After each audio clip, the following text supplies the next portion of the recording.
Hello everyone, welcome to our channel University of Political Science. Today I discusses about the twilight of the city-state. The political philosophy of Plato and Aristotle was singularly devoid of immediate influence, both of a practical and a theoretical kind. In fact, if it were judged by the part that it played in the 2 centuries following Aristotle's death, it could only be described as a magnificent failure. The reason for this is that the 2 philosophers between them had stated more completely and perfectly than any successor could hope to do the ideals and the principles of the type of political institution with which they dealt, the city-state.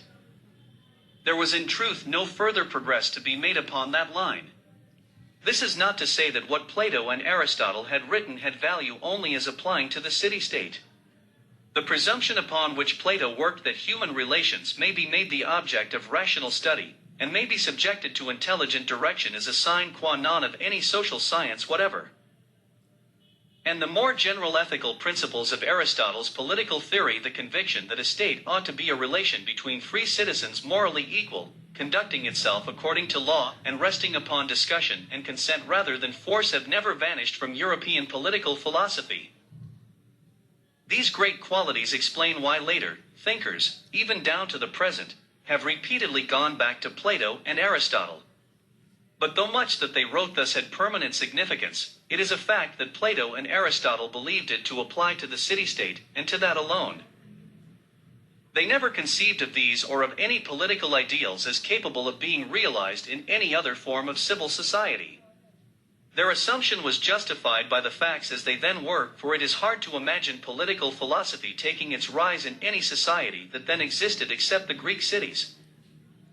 Plato and Aristotle were quite aware, of course, that no city in Greece had realized the ideals which they believed to be implicit in the city-state.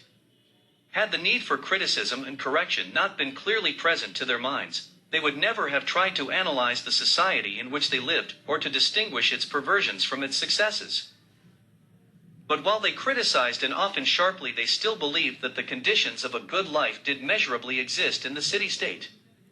And while they would gladly have changed many of its practices, they never doubted that the city-state was fundamentally sound, and the only ethically sound foundation for the higher forms of civilization. Their criticism was, therefore, basically friendly. They spoke for the class of Greeks that found life in the city-state substantially satisfying, though by no means perfect. But it is an ominous symptom that both men, certainly without intending to be spokesmen for a class, were driven to make citizenship more and more explicitly a privilege, and therefore the prerogative of those who had the property and the leisure to enjoy the luxury of political position.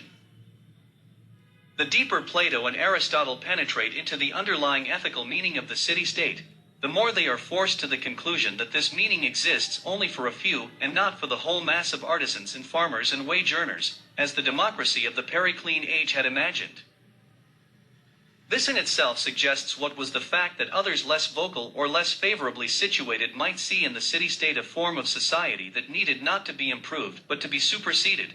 At least they might regard it as a thing to be neglected by men in search of a good life. Such a criticism, of protest, or at least of indifference, did exist, somewhat obscurely, in the age of Plato and Aristotle. But the historical circumstances were such that the immediate future lay with it rather than with the more imposing theories of the greater men, and this explains the temporary eclipse of their political philosophy after Aristotle's death. When the city-state had been relegated to history, and it was no longer possible to picture political values as realizable only in it, men could return to exploit the infinite fertility of the republic, the laws, and the politics. The common form taken by these diverse philosophies of protest or indifference and their startling significance in the 4th and 3rd centuries can be grasped only by keeping clearly in mind the ethical presumption which lay behind all that Plato and Aristotle wrote about the state. This is the presumption that a good life implies participation in the life of the state. It was this which enabled Plato to start with the proposition that the state is at bottom a division of labor in which men of differing capacity satisfy their needs by mutual exchange. Plato's conception was made nearly more complete in Aristotle's analysis of the community. This presumption caused both men to regard participation as a conception ethically more important than either duties or rights, and to see in citizenship a sharing of the common life. From this point of view, citizenship stands at the summit of human goods, or at least this would be so if both the city and human nature were developed to the top of their bent. This presumption represents the very genius of the ethics and politics of the city-state. And for this reason the essence of protest is the denial of it.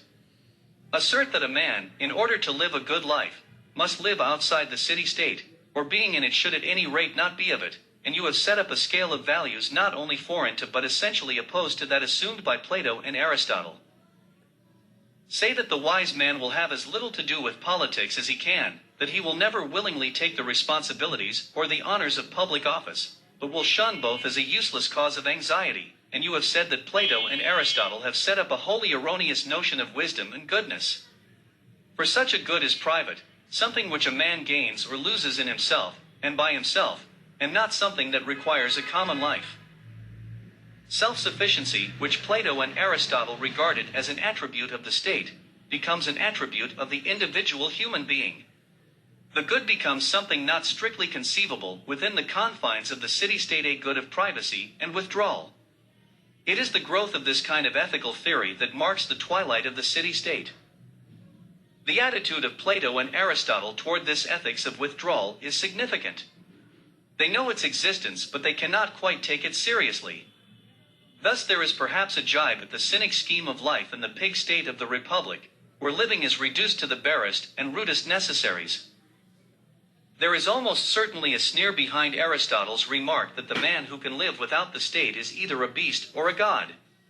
The moralist who sets up the ideal of individual self-sufficiency claims the attributes of a god, but he is likely to live the life of a beast. Only in the introduction to his ideal state does Aristotle propose to argue the relative merits of the statesman's and the philosopher's life, and here he does not really argue. He merely asserts that happiness is activity, and that he who does nothing cannot do well.